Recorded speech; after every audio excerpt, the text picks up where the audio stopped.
नमस्कार, मैं हूं राजेंद्र देव। बड़ी खबर के साथ बुलेटिन की शुरुआत नोएडा से आ रही है। इस वक्त हमारे पास कोरोना बॉम्ब फूटा। यहां पर 24 घंटे में 103 नए मामले कोरोना के और बड़ी संख्या में नए मामले मिलने से हड़कंप मचा हुआ है। कोरोना कैपिटल बनता जा रहा है नोएडा। 103 नए मामले पिछले 24 घंटे में। हड़कंप मचा हुआ है यहां पर नोएडा में। 24 घंटे में 103 नए मरीज। कैसे हो रहा है ये बड़ा सवाल। अनलॉक शुरू होने के बाद नोएडा में बहुत तेजी से मामले बढ़े। पिछले कुछ दिनों में बहुत तेजी से नए मामले सामने आए नोएडा में और 103 नए मरीजों की पुष्टि पिछले 24 घंटे में नोएडा में। बड़ी खबर, बड़ा अपडेट इस वक्त का हम आपको दे रहे हैं। हम आपको और ज्यादा डिटेल्स देंगे कि किस इलाके से बड़ी संख्या में मामले सामने आए। बड़ी खबर, 103 नए मामले पिछले 24 घंटे में गौतम बुद्ध नगर में। वैसे भी टॉप पर है नोएडा पूरे प्रदेश में और इस नए आंकड़े के साथ नोएडा की समस्या और बढ़ती हुई। बड़ी संख्या में नए मामले मिलने से हड़कंप। बलराम पांडे हमारे साथ हैं। बलराम, ये नए मामले नोएडा में ज्यादातर कहां से हैं, किस आय वर्ग, किस उम्र के हैं लोगों के? देखिए राजेंद्र जी, अगर हम नोएडा की बात करें तो लगातार यहां पर कोरोना संक्रमित मरीजों का आंकड़ा बढ़ रहा है और यही वजह है कि 24 घंटे में आज 103 नए मामले सामने आए हैं। प्रशासन का कहना है कि अब आंकड़ा 1500 के पार पहुंच गया है। हालांकि ये किस वर्ग के लोग हैं, इनकी आयु सीमा क्या है, इसमें कितने महिलाएं शामिल हैं, कितने बच्चे हैं और कितने पुरुष हैं और कितने सीनियर सिटीजन हैं, इनका आंकड़ा अभी स्वास्थ्य विभाग की तरफ से कुछ ही देर में जारी हो जाएगा। अभी उन्होंने जारी नहीं किया है, लेकिन उन्होंने ये स्पष्ट कर दिया है कि 103 मामले जो हैं वो नए आए हैं। अभी इनमें किसी की मौत नहीं हुई है। और वहीं अगर हम बात करें तो नोएडा में अब आंकड़ा 1522 पहुंच गया है।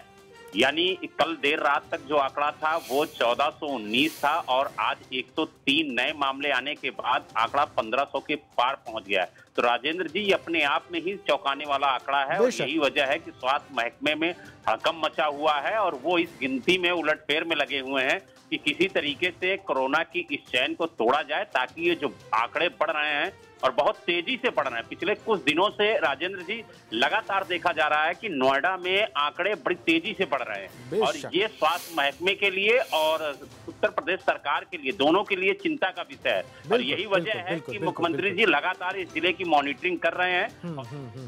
लेकिन अभी तक के तमाम प्रयास जो है बलराम, वो बहुत सफल दिखाई नहीं दे रहे हैं, खासकर पिछले कुछ दिनों में जिस तरीके से मामले सामने आए। शुक्रिया आपका।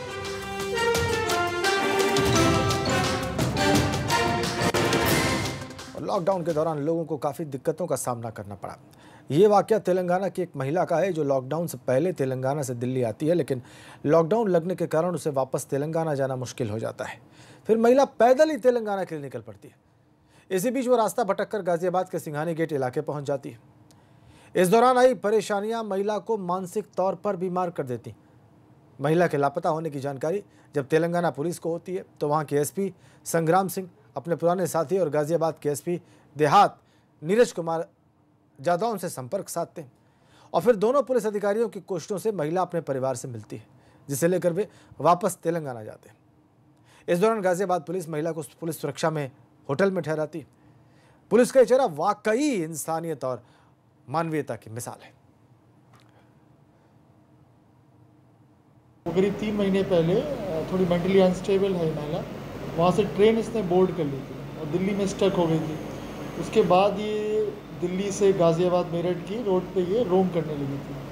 तो उससे किसी से कांटेक्ट हुआ, उसने फिर तेलंगाना में उस जनपद में वहाँ के पुलिस अधीक्षक से बात की। तो पुलिस अधीक्षक मेरे बैचमेट है संग्राम पाटिल जी, उन्होंने मुझे फ़ोन किया तो फिर मैंने चेक करवाया तो सिंघानी गेट थाने में इस महिला की बरामदगी हुई। हमने मेडिकल का चेकअप कराया, एक होटल में रखा है इनको, इनके परिवारजनों को सूचना दी, परिवारजन इनको लेकर चले गए। और एक बड़ी खबर मुरादाबाद से, रेलवे के 7 कर्मचारी क्वारंटीन कर दिए गए। डीआरएम ऑफिस में तैनात हैं सारे कर्मचारी। कोरोना पॉजिटिव के संपर्क में आने पर इनको क्वारंटीन किया गया। आज 10 नए कोरोना संक्रमित केस मिले हैं। बड़ी खबर।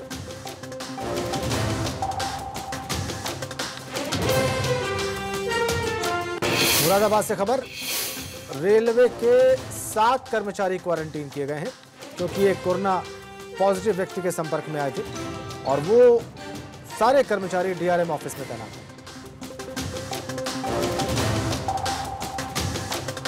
और उत्तर प्रदेश में अर्थव्यवस्था ने फिर से रफ्तार पकड़ ली है। कोरोना काल और लॉकडाउन के बीच अर्थव्यवस्था में बहुत सुधार हुआ है। मई में सरकार का राजस्व बढ़ा है।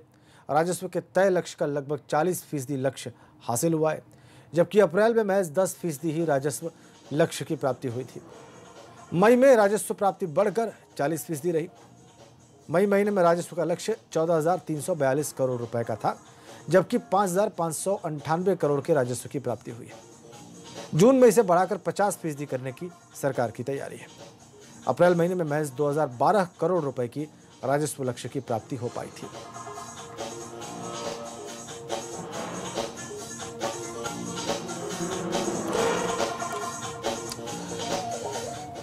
तो यूपी में अर्थव्यवस्था के फिर से रफ्तार पकड़ने पर सरकार ने बहुत राहत महसूस की है। राजस्व प्राप्ति लक्ष्य और कैसे बढ़े, सरकार की और क्या खास योजनाएं हैं कि वो फिर से स्थिति को सामान्य करे, ऐसे तमाम सवालों को लेकर एबीपी गंगा संवाददाता अनुभव शुक्ला ने वित्त मंत्री सुरेश खन्ना से खास बातचीत की।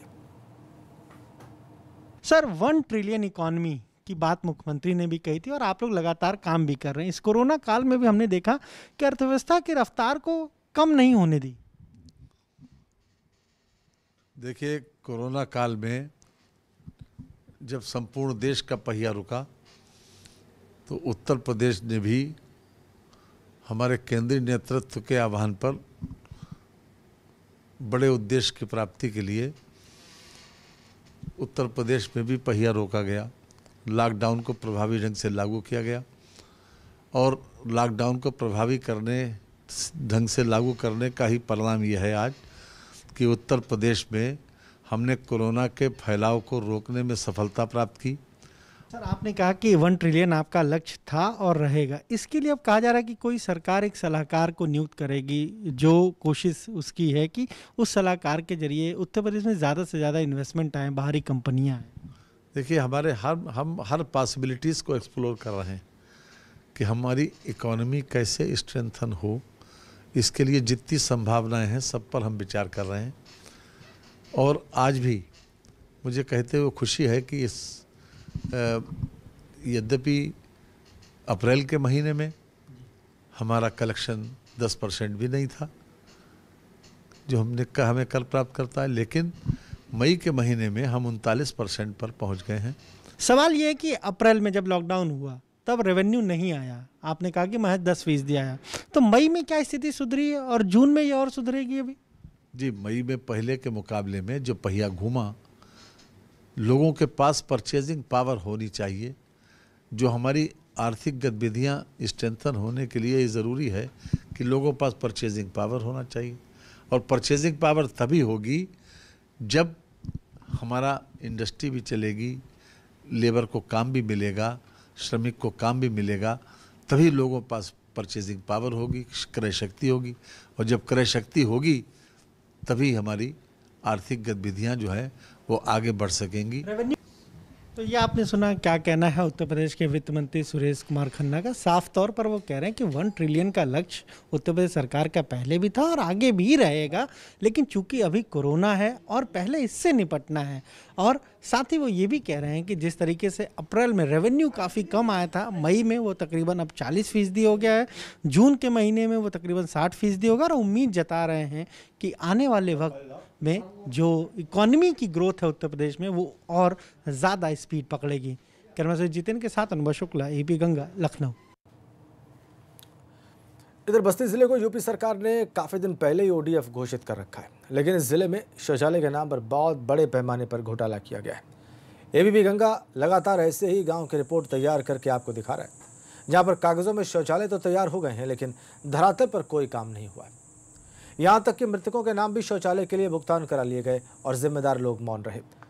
हरैया ब्लॉक के इंदौली गाँव में भी जमकर घोटाला हुआ है। क्या हुआ है कि शौचालय का पैसा निकाले कुछ मृतक लोगों के नाम पर निकाल लिया गया है, किसी में पति पत्नी दोनों लोगों के नाम पर निकाल लिया। हमारा शौचालय फर्जी जियो टैग करके निकाल लिया किसी और, मतलब निकाल लिया गया हमें और नहीं दिया गया वो शौचालय। कितने लोग ऐसे थे जिनको मृतक में शौचालय का पैसा निकाला गया? मृतक में कम से कम 11 लोग ऐसे हैं। तो कहीं आपने इसका शिकायत किया? हमने शिकायत किया, यहाँ खंड विकास अधिकारी को शिकायत किया, तो उन्होंने बोला कि आप क्यों परेशान हो रहे हैं, आपको शौचालय दिला दें, आपको आवास दिला दें, तो इससे कुछ होने जाने वाला नहीं है। कौन सा ग्राम सभा आपका? ग्राम सभा इंदौली है। मेरे संज्ञान में पहली बार ये बात आई है और ये बहुत गंभीर मुद्दा है। इस पे हम जांच कराएंगे और जांच के बाद जो निष्कर्ष आएंगे उसमें सख्त से सख्त कार्रवाई इनके खिलाफ होगी। देखिए, अभी ये मामला भी आज ही संज्ञान में आया है और बीडीओ हरैया से इसके बारे में जांच करवाकर आख्या मांगी जा रही है और अगर मामला सत्य पाया जाता है तो जो भी दोषी होंगे उनके खिलाफ नियमानुसार कार्रवाई की जाएगी। बड़ी खबर है, सोनभद्र पहुंच गया टिड्डियों का दल। अनपरा इलाके में बड़ी संख्या में टिड्डियां देखी गई हैं और टिड्डियों के दल से किसानों को भारी नुकसान पहुंच रहा है। फसलों और वनस्पति को नुकसान का अनुमान है टिड्डियों के दल से। फल और सब्जियों की फसल को बड़ा नुकसान होता है। बड़ी खबर, टिड्डियों के दल से किसानों को भारी नुकसान की खबर है।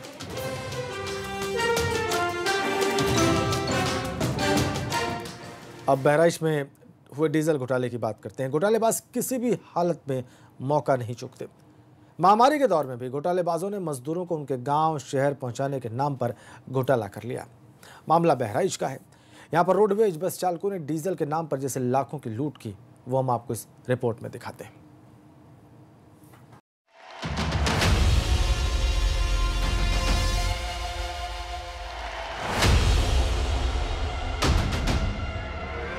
कोरोना के कहर के बीच शहरों में काम कर रहे मजदूर लॉकडाउन में फंस गए और जब सड़कों पर उनके पैदल चलने की तस्वीरें वायरल हुई तो सरकार और प्रशासन ने उनको घर भेजने की खास व्यवस्था की। लेकिन घोटालेबाजों का खेल देखिए, इन सरकारी इंतजामों को उन्होंने बहती गंगा समझा और मौके का फायदा उठाते हुए उसमें हाथ धो लेना चाहा। बहराइच में रोडवेज बस चालकों ने कुछ ऐसा ही घोटाला कर दिया, जिसे यहां डीजल घोटाला कहा जा रहा है। उन्होंने ये घोटाला कैसे किया, जरा अधिकारी की जुबान से ही सुनिए। कि इसमें जो है वो गाड़ी गोंडा तक पहुंची है, गोरापुर वाली कोई बात नहीं है। गाड़ी गोंडा गई है, गोंडा से उनको बलरामपुर और अन्य मार्गों पे जो है वो भेजा गया था, जिसमें से 6 गाड़ियों की जांच करी गई है। 6 गाड़ियों में से जो है वो 3 गाड़ियों में अंतर पाया गया है जो प्रमाणित है, तो उनकी संविदा समाप्त कर दी गई है चालकों की। तो समझे आप, इसे ही कहते हैं मौके का नाजायज फायदा उठाना। लॉकडाउन के दौरान प्रवासी श्रमिकों को लाने और ले जाने के नाम पर हुए इस डीजल घोटाले की जांच के लिए कमेटी का गठन कर दिया गया है। अधिकारी कहते हैं दोषियों के खिलाफ मुकदमा दर्ज करवाने के निर्देश दिए गए हैं और उन्हें बख्शा नहीं जाएगा। उसमें तो डीजल का कुछ लगता है, कुछ किलोमीटर की हेराफेरी है और उसकी जांच कमेटी की गई है। जांच रिपोर्ट आने के बाद उसमें हमारे आरएम साहब, एसएम साहब, लेखाधिकारी साहब सब मिल रहा है। बहरहाल इस भ्रष्टाचार के पोल खुलने के बाद रोडवेज कर्मियों में हड़कंप मचा है। वैसे जांच में फिलहाल ये सामने आया है, जिन बसों को बस अड्डे से कुछ दूरी पर ही खड़ी करके उनमें से डीजल चोरी की जाती थी, उन बसों में लगे जीपीएस के तार काट दिए गए थे ताकि किलोमीटर के संचालन का पता न चल सके। सूत्रों की माने तो ये खेल केवल बहराइच में ही नहीं बल्कि कई जिलों में खेला गया है। इससे साफ होता है कि इस सिंडिकेट में नीचे से ऊपर तक कई लोग शामिल हो सकते हैं। अब देखना यह है कि जांच के बाद कितने रोडवेज कर्मियों पर गाज गिरती है। बहराइच से परवेज रिजवी की रिपोर्ट, एबीपी गंगा। उधर फिरोजाबाद के शिकोहाबाद में गरीबों को दिए जाने वाले सरकारी राशन की कालाबाजारी करने वालों का भंडाफोड़ हुआ है। खाद्य पूर्ति विभाग ने इनके खिलाफ शिकंजा कसना शुरू कर दिया है। इससे दुकानदारों में यहां पर हड़कंप मचा हुआ।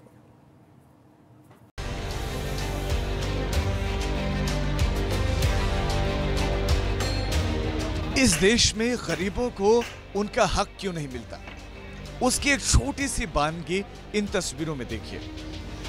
तस्वीर फिरोजाबाद के शिकोहाबाद की है। एक राशन की दुकान में खाद्य आपूर्ति विभाग के अधिकारी और उसकी टीम के सदस्य चावल और गेहूं की बोरियों की चेकिंग कर रहे हैं और इसी दौरान दुकानदार गिरफ्तारी के डर से फरार हो जाता है। जी हां, अब तो आप माजरा समझ ही गए हों। दरअसल खाद्य पूर्ति अधिकारी को मुखबिर से सूचना मिली कि यहां गरीबों को सस्ती दर पर दिए जाने वाले सरकारी चावल और गेहूं को बाजार की दर पर ऊंचे मुनाफे के साथ बेचा जा रहा था। जैसे सूचना मिली थी कि जो सरकारी राशन जो मिलता है पीडीएस सिस्टम से, उसकी ये लोग अवैध कालाबाजारी कर रहे हैं, यानी कि लोग यहाँ पर इसे कलेक्ट कर लेते हैं और बेच के चले जाते हैं, या ये लोग कलेक्ट कहीं से खरीद करके यहाँ पे इकट्ठा करते हैं और फिर इसे जो सस्ते दामों में लिया हुआ है उसे हाई रेट्स में अपना बेचते हैं और मुनाफा कमाते हैं।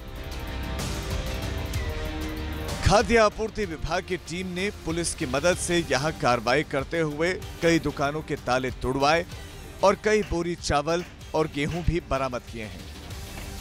छापेमारी की इस कार्रवाई से आसपास के इलाकों में हड़कंप मच गया। कई दुकानदार फरार होने लगे। इन दुकानों को फिलहाल सील कर दिया गया है और फरार दुकानदारों की तलाश की जा रही है। लेकिन सवाल उठना लाजमी है कि कोरोना और लॉकडाउन में जो राशन गरीबों को सस्ती दर पर दिया जाना चाहिए था, उसे अगर चोरी छिपे इस तरह बाजारों में ऊंची कीमत पर बेचा जाएगा तो गरीबों का पेट कैसे भरेगा। फिरोजाबाद से कृष्णा पूरवाल की रिपोर्ट, एबीपी गंगा। तो घोटाला हर तरफ जारी है। चलिए अब आगरा चलते हैं। वहां पर उज्ज्वला योजना के नाम पर गोरख धंधे का पर्दाफाश हुआ है। गरीब महिलाओं की सेहत और सुविधा को ध्यान में रखते हुए इस योजना की शुरुआत की गई, लेकिन आगरा में गैस एजेंसी ने इस योजना को कैसे पलीता लगाया, वो आप इस रिपोर्ट में देखिए। जैसे चोर चोरी से बाज नहीं आता, वैसे ही घोटालेबाज कभी घोटालों के बिना नहीं रह पाता। प्रधानमंत्री नरेंद्र मोदी ने देश की गरीब महिलाओं की सेहत और सुविधाओं को विशेष तौर पर ध्यान में रखते हुए उज्ज्वला योजना की शुरुआत की थी, लेकिन गरीबों के हित से जुड़ी योजनाओं को घोटालेबाज किस कदर चूना लगाते हैं और अपना उल्लू सीधा करते रहते हैं, उसकी कहानी इन महिलाओं की जुबान से सुनेंगे तो आप हैरत में पड़ जाएंगे। ये महिलाएं तहसील किरावली क्षेत्र के गांव दूरा की हैं। उज्ज्वला योजना के तहत इन महिलाओं ने गैस का कनेक्शन लेना चाहा, लेकिन Chokhelal Chandavati Indian gas agency का करता धरता हर बार इन्हें नए नए बहाने बनाकर टालता रहा। मिल जाओ, अब उन्होंने कह दी कि मिल जाओ, अभी तक मिला ना, साल भर तो मिलेगी। साल भर से। और कितनी बार कागज जमा करा चुकी हैं? 3-4 बार कर दी। खाते में सब्सिडी आ रही है आपको? हाँ। इसका मतलब खाता आपका चालू है, आपके नाम से कोई दूसरा सिलेंडर ले वो। हाँ, तो ये एजेंसी वालों की कालाबाजारी है। और क्या? महिलाओं के लिए शुरू की गई योजना का लाभ इन महिलाओं को ही नहीं मिल सका, जबकि इन्होंने इस योजना के लिए प्रधानमंत्री को धन्यवाद दिया और शुभकामनाएं भी। प्रधानमंत्री मोदी ने महिलाओं के लिए कि महिलाओं की आंखों में धुआं ना जाए, इसके लिए सरकार ने फ्री ऑफ कॉस्ट सिलेंडर दिए थे। आपको नहीं मिला? ना मिलो, कोई चीज ना मिली, तो भैया थे परेशान रह रहे हैं बहुत ज्यादा। गांव की इन महिलाओं को इस गैस एजेंसी के गोरख धंधे के बारे में कुछ भी पता नहीं था, लेकिन इस मामले की पोल तब खुली जब कोरोना वायरस के चलते लॉकडाउन लगा। प्रधानमंत्री के कहने पर 3 सिलेंडरों के पैसे लाभार्थियों के खाते में आने लगे। इसके बाद लोग भौचक्के रह गए। पता चला काफी समय पहले ही इनके नाम पर गैस कनेक्शन हो चुका था। दूरा गैस एजेंसी की जो शिकायत हमें प्राप्त हुई है, इसके लिए मैं अपने उच्च अधिकारी, जिला पूर्ति अधिकारी महोदय के यहाँ आपकी शिकायत मार्क करवाऊंगा और इसमें एक टीम गठित करवाऊंगा। टीम की रिपोर्ट आने के बाद उसके विरुद्ध कार्रवाई की जाए। आपको बता दें कि प्रधानमंत्री नरेंद्र मोदी और प्रदेश के मुख्यमंत्री योगी आदित्यनाथ भ्रष्टाचार को जड़ से खत्म करने की बात बार बार कह चुके हैं, लेकिन घोटालेबाज सरकार की कल्याणकारी योजनाओं को पलीता लगाने से बाज नहीं आते। सवाल है कि आखिर किसके संरक्षण या अनदेखी का फायदा ऐसे लोग उठाते हैं। देखना यह भी होगा कि प्रधानमंत्री की इस महत्वाकांक्षी योजना को भ्रष्टाचार की भेंट चढ़ाने वालों के खिलाफ क्या कार्रवाई होती है।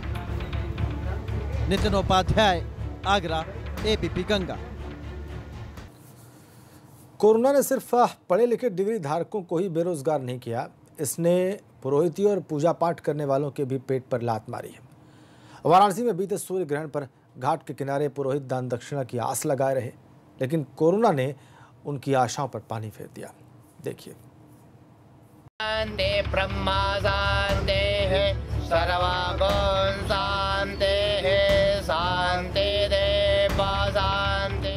एक वक्त था जब वाराणसी में गंगा के घाटों पर पुरोहिती का काम बड़े उत्साह से होता था।